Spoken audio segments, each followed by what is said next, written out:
Well, hello everyone. Welcome to the new year and welcome to my channel where, as you know, my goal is to inspire you, to motivate you, to get you to look at things just a wee bit differently.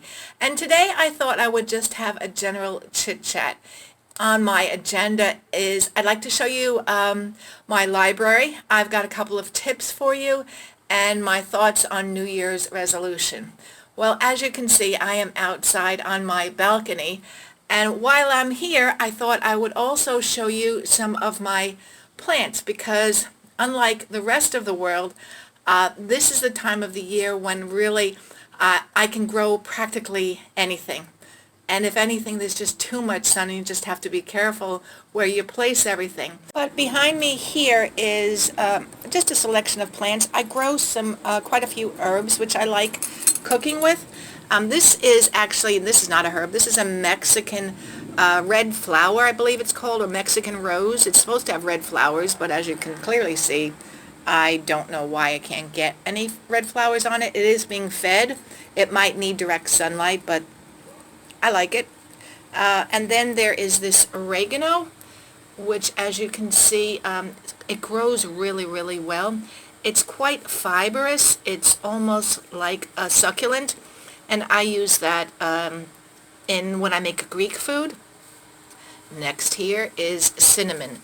And this is cinnamon basil, which has a very unique taste. It's nice to make a tea. I should be cutting these flowers off, but I like the look of them. I understand that if you take them off, the flower and the plant will grow better, but oh well. And then here's some basil, which goes into my Italian cooking. And over here is an aloe vera plant, which grows very, very well in this corner. It's huge. Spotting Miss Evie on her case. And then here is some peppermint, and it's actually it's actually chocolate peppermint, and I put a bit of that in my coffee. It's really, really nice. Well, that is it. Let's just go into my office and I'll show you my library. It just dawned on me that I went over this so quickly, this aloe vera plant, and I really should explain to you how it works, basically. If you just break off a piece, there's this almost like gelatin inside, and this is the healing juice, so to speak. And the Indians actually I believe, showed the Americans how to use this item for cuts, and they used it in the Everglades for a healing property. And so you just dab some of that on. It has a really nasty taste. It's very bitter. But I understand that it's very, very good for you. You can make juice out of it, and not me. So that's it. Now I'm going to head into my office and go over my library. So here is my library. I have books all divided into different categories. And so these books here are all Bibles. There are some Qurans in here. They're all religious studies books, and they're very old. Some of those were my grandfather's, and I quite often read those, and I read his notes. And this section here is all what I call my head stuff books. There are books here by Jack Canfield. There are books here by Louisa Hay, and of course there's Eckhart Tolle, Wayne Dyer. There's all different sorts of books, and sprinkled in this are books on aromatherapy, which I like. There are Tao Te Ching's books as well, and a book, A Course in Miracles, which I have had. I've tried to read it. I go back to it. I can't really get myself into this book, but it's there. Someday I'll read it. In this section here, these are a lot of cookbooks right here and here. This is the book really that I read on health and nutrition, and it really, really took me from being a vegetarian into a vegan, the China Study. It's by a very famous nutritionist and doctor, Colin Campbell. So that's a very, very good book. If you're considering going down that path, before you give up your meat or your cheese, whatever it is, I would really read that book and it might influence you. When I decided to go down the route of becoming a vegan, I decided, well, the best way to do that so that I can feed myself and not just have to eat salad all the time, which funny enough, vegans don't do. I thought I need to get cookbooks. And so I started off with cookbooks on how to cook as a vegan. When you cook in this manner, there are a lot of ingredients, and that's the downside of it. But as you go along, and as I've gone along, you know how to make substitutes. Some of these books, for example, this is the latest book that I've bought. It's by Jamie Oliver. He's a Brit, and it's called The Ultimate Veg. I've cooked several of these recipes. I've posted pictures of those on my Instagram channel, so please go over and look at those. It's more personal pictures in on Instagram.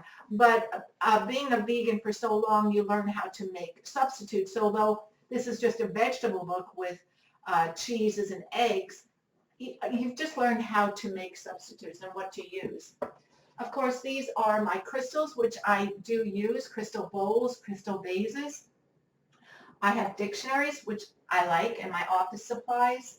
These are history books, and here is a collection of books that I've just started on spies, women spies during World War II, those that were in the resistance. Just very, very fascinating to me. I know it's really weird.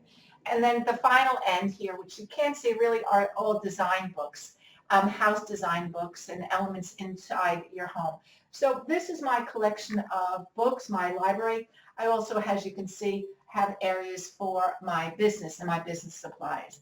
And I refer to this area all the time. I will get up in the middle of the night and and think to myself, I've read that somewhere. How can I want to find more out about that specific topic. And as you can see, this is so anti-minimalism. It's really my minimalism. It's part of my simple life where I surround myself with things that I love, and that just happens to be books. And you can do the same. You just need to sort through the stuff and the things that you love. So I'm back at my desk. I've got two tips here for you. One actually was given to me by a subscriber, and the question was ultimately, how do you decide what clothing you like and what fashions suit you? And she suggested going to Pinterest and creating a board, and then just start collecting things that catch your eye, things that you would like. And I thought this was a very, very interesting concept, particularly for color. For example, my eye would never go on to the color yellow because I know yellow doesn't suit me and I don't really like yellow. And I suspect that that would be seen, you could see that in a board that I would produce on Pinterest. So I like that idea. So that's tip number one. And tip number two goes into the stuff category. You know, so many of us are left inheritance, and that includes a lot of stuff. You know, that could be from your mother, your grandmother, aunts and uncles. It tends to become overwhelming when you get so much of it. And I experienced that, so I'm really speaking from my life experience. And so what I have learned how to do is to really go through everything and pick out the items that really mean something to me, that are sentimental. I found that when you are left items, there's so many emotional attachments to it. There's sentimental ideas and memories in them. You know, vacations and holidays and birthdays and all that stuff that they accumulated, and maybe they've passed it on down to you. So my thoughts on this have always been to select two or three items that you really, really adore, that you love, and keep those and pass on everything else. For example, you might want to keep a piece of jewelry that you will wear, not keep in the jewelry box, You might find that there is a lovely piece of art that you will display, not keep it in the closet. There might be, for example, a vase that you could use on a regular basis. All of those items and this concept brings back the memories, because that's really all that it is. You can destroy everything that you own, but you can't destroy your memories. And I'm not suggesting that you destroy all these items that you were given. Pass them on, pay it forward. Keep something and you will keep that memory.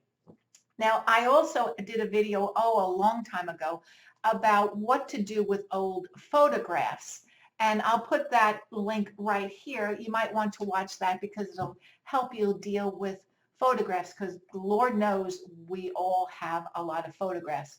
And in some cases, we might even have slides, if you remember those. In fact, I wanted to talk about New Year's resolutions and how I've handled those, especially this year. And I want to give you my thoughts on that, and maybe it will help you as well.